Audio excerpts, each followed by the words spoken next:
شاہ کریما دستگیرا اشرفا سرورا شاہ کریما دستگیرا جا کر دیکھیے گا آپ کو اندازہ ہوگا کہ یہ علماء جسے آپ کہنا دیتے ہیں نا کہ مدرسے کے لوگ ہیں، یہ علماء بندہ کی عظیم، ان میں وہ لوگ تھے جو سائنٹسٹ تھے، ان میں وہ لوگ تھے جو طبیعیات کے ماہرین تھے، ان میں وہ لوگ تھے جو علم طب کے ماہرین ہیں، فلکیات کے ماہرین ہیں، جغرافیہ کے ماہرین ہیں، سائنٹیفک مسائل کے ماہرین ہیں، علم طب کے ماہرین ہیں، علم ریاضی کے ماہرین ہیں۔ لہٰذا یہ علماء کے شراکتوں کا چہرہ لینا ہو کہ علمی اور فکری تحریرات کے حوالے سے سننا چاہیے۔ البرٹ میوزیم لائبریری ہے علامہ اقبال کے، انہوں نے دیکھا اور میں نے بھی دیکھا اسے، وہاں جا کر آپ کو محسوس ہوگا البرٹ میوزیم لائبریری میں کہ شاہجہاں کے دور کی تمام کتابیں، اکثر کتابیں، چاہے علم طب کے حوالے سے ہو، چاہے فلکیات کے حوالے سے ہو، چاہے لغات کے حوالے سے ہو، چاہے علم تفسیر کے حوالے سے ہو، شاہجہانی دور کے علماء کی تمام کتابیں اس وقت لندن میں، اور ایسی فتاوی عالمگیری جو اس زمانے میں پرشین میں لکھا گیا تھا، اس کی قلمی مخطوطات بادہ کا دور پہ لندن میں موجود۔ ایسے ہی ٹیپو سلطان شہید، اس دور کی تمام کتابیں لندن میں موجود۔ ایسا محسوس ہوتا ہے جیسے انگریزوں نے ٹیپو سلطان کی لائبریری اٹھائی ہوگی اور جہاز پہ رکھا ہوگا اور وہ لندن لے گئے ہوں گے۔ ایسے ہی سراج الدولہ بنگال کا بادشاہ، ان کی تمام کتابیں، وہ اپنے دور کے صوفی بھی تھے، عظیم فلکیات کے ماہر تھے، اور سراج الدولہ نے فلکیات کی جو مراکز بنائے ہیں، کبھی آپ کو دیکھنا ہو تو کلکتہ جائیے اور مرشد آباد میں دریا کشمیر کے کنارے ان کی رصدگاہ کو، علم فلکیات کے مرکز کو آپ دیکھ لیں گے تو آپ کو اندازہ ہوگا۔ تو جب سلطان سراج الدولہ، اس کی تمام کتابیں لندن میں محفوظ ہیں۔ آج صدام ہم میں موجود نہیں ہے۔ اس دور کے بغداد میں جو امریکہ نے حملہ کیا تھا، اس کے بعد جتنی کتابیں تھیں جو صدام اس کے پہلے 600 سال پہلے جو ہمارے علماء نے، مفکرین نے، ارباب دانش نے جو کتابیں لکھی تھی مختلف موضوعات پر، مضامین پر، لیٹسٹ اور اسلامک سائنٹیفک مسائل پر، جدید موضوعات پر، تو سب اٹھا کے وہ لندن لے گئے اور امریکہ لے گئے۔ کبھی آپ نے محسوس کیا علم ہمارا ہے، تجربات ہمارے ہیں، مشاہدات ہمارے ہیں، قلم ہمارا ہے، فکر ہماری ہے، شب بیداری ہماری ہے، جس نے رات جاگی ہے اس یقین کے ساتھ کہ وہ چھپائے گا تو یقین اسے بلندی میسر آئے گی۔ اللہ رب العزت نے جس میں عطیہ کیا ہے علم کا، اسے محسوس کرو۔ آج میں اس طرح بتا رہا تھا کہ تجربہ ہمارا ہے، قلم ہمارا ہے، فکر ہماری ہے، روشنائی ہماری ہے، محنتیں ہماری ہیں، علماء ہمارے ہیں، دانشگاہیں ہماری ہیں۔ وہی سب کے باوجود آج مغرب آپ کے علم سے استفادہ کر رہا ہے۔ مسلمانوں کے بارے میں کہا دیا جاتا ہے کہ دنیا میں 1.20 کروڑ مسلمان ہونے کے باوجود آج 70% مسلمان وہ ہیں جو اسکول نہیں جانتے اور پڑھنے سے وہ نابلد ہیں۔ میں اس کہنا چاہتا ہوں کہ اسلام اللہ کے نبی سرور کائنات صلی اللہ علیہ وسلم معدل کتاب کی تبلیغ تشریف لائے۔ واللہ عظیم 15ویں صدی عیسوی تک پوری دنیا میں مسلمانوں کی حکومت تھی۔ اس کے بعد یہ ہوا کہ اگر مسلمانوں پر وہی غم ٹوٹا تو کیا غم ہے کہ خون 70,000 کے ہوتی ہے زہر پیدا۔ اگر مسلمانوں پر وہی غم ٹوٹا تو کیا غم ہے کہ خون 70,000 سے ہوتی ہے زہر پیدا۔ 15ویں صدی عیسوی تک پوری دنیا میں مسلمانوں کی حکومت رہی۔ جانتا ہوں کس بنیاد پر؟ اس لیے کہ ہر دور کا بادشاہ وہ امام وقت بھی تھا، حاکم وقت بھی تھا اور عالم دین بھی تھا۔ وہ علم کی بنیاد پر، وہ علم جو قرآن پاک کے حوالے سے ہے، وہ علم جو حدیث رسول کے حوالے سے ہے، وہ علم جو سائنسی علم تھا۔ قرآن دین میں تقریباً 250 سے مقامات ہیں جہاں سائنسی علم کا اضافہ ہوتا ہے، جو کہ سمجھتے ہیں قرآن پاک صرف اور صرف مذہبی کتاب ہے۔ ایسا نہیں ہے۔ میں برمنگھم سے لندن کا سفر کر رہا تھا، میں نے انگریز کو دیکھا کہ وہ قرآن پاک کھول کے مطالعہ کر رہا تھا۔ سبحان الذی اسریٰ بعبدہ من المسجد الحرام الى المسجد الاقصى الذي باركنا حوله لنريه من آیاتنا انه سمیع بصیر۔ میں اس انگریز سے پوچھا، میں کہا آپ تو ٹرین میں سوتے ہو، کچھ لوگ ابھی سے آپ سو رہے ہیں۔ عالم یہ ہے انگریز کا کہ وہ قرآن پاک کا تلاوت کر رہا ہے۔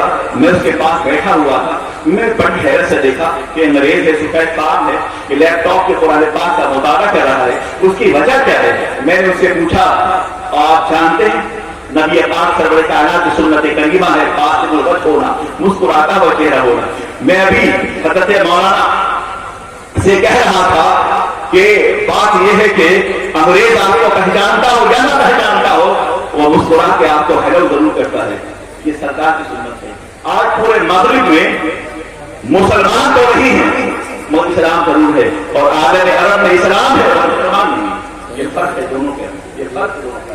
انگریز سے آپ ملے وہ آپ سے مسکرا کے ملے گا، اس لیے کہ نبی پاک سرور کائنات کی سنت ہے کہ کسی کو مسکرا کے گریٹ کرنا اور سلام کرنا حضور کی سنت ہے. اپنا چہرہ مسکراتا ہوا رکھو.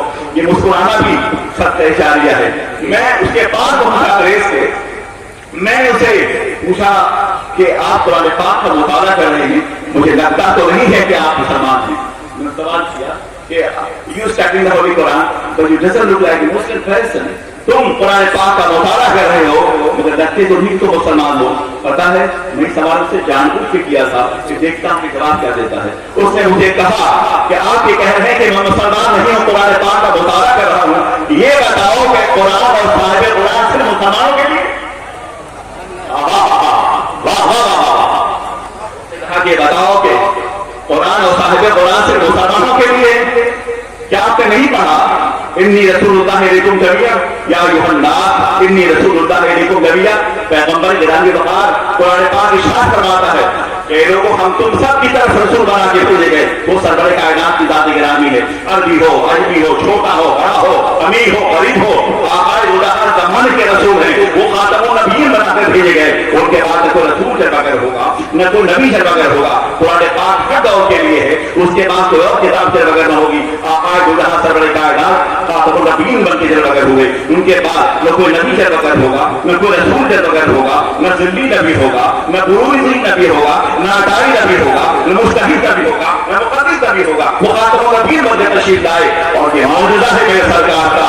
ہر زمانہ ان کا ہے، ہر دور ان کا ہے، مستقبل بھی ان کا ہے، حال بھی ان کا ہے اور آدھی بھی ان کا ہے. سرکار کا معجزہ ہے.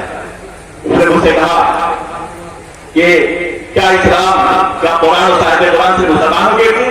ہم کہ ایسا تو نہیں. کہا پھر آپ اس بات کو کیوں نہیں مانتے کہ قرآن عظیم واحد دنیا کی ایک ایسی کتاب ہے، مذہبی کتاب جو پوری دنیا کو مخاطب کرتا ہے، عالم انسانیت کو مخاطب کرتا ہے. ہم نے کہا پھر آپ قرآن پاک کا مطالعہ کیوں کر رہے ہیں؟ تو اس نے یہ کہا کہ میں اس قرآن پاک کا مطالعہ اس لیے کر رہا ہوں کہ کل صبح ہمارا ایگزام ہے، ہمارا امتحان ہے. پڑھنے والوں کبھی تمہیں بھی قرآن پاک کا مطالعہ کیا؟ یہاں لوگ چاہتے ہوں گے اسکول بھی جانے والے ہوں گے، کالجز بھی جانے والے ہوں گے. کبھی کبھی آپ اسکول اور کالجز کے مضامین کو کھول کے آپ پڑھو، پھر قرآن پاک کا جائزہ لو کہ قرآن پاک تم سے کیا کہہ رہا ہے. وہ اللہ کریم جب آپ قرآن پاک کو پڑھتے ہیں تو ایسا محسوس ہوتا ہے کہ قرآن آپ سے مخاطب ہے. اور جب نماز پڑھ رہے ہوتے ہیں تو یہ کیفیت ہوتی ہے کہ آپ اپنے اللہ سے مخاطب. واہ یہ کیفیت ہوگی. واہ واہ تو بچا بچا کے لڑکی سے تیرا آئینہ ہے وہ آئینہ کہ شکست کا ہو تو عزیز کا پھر نگاہ آئینہ تھا. تو یہ پڑھا کرو قرآن پاک کو. اس نے کہا کہ میں قرآن پاک کی تلاوت اس لیے کر رہا ہوں کہ اس آیت کریمہ میں معراج پاک کا تذکرہ ہے. کل مجھ سے فلکیات کے بارے میں سوالات کیے جائیں گے.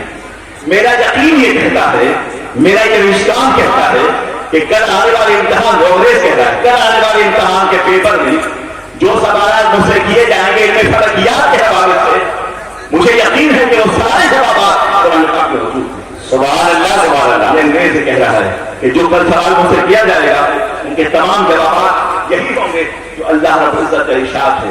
یہ قرآن عظیم ہے. تیرے آگے یوں ہی دبے لچے تو صحا عرب کے بڑے بڑے کوئی جانے منہ میں سوال نہیں بلکہ جس پہ جان نہیں وہ کمال حسن حضور ہے کہ گمان نفس جہاں نہیں کہیں خون خال سے دور ہے.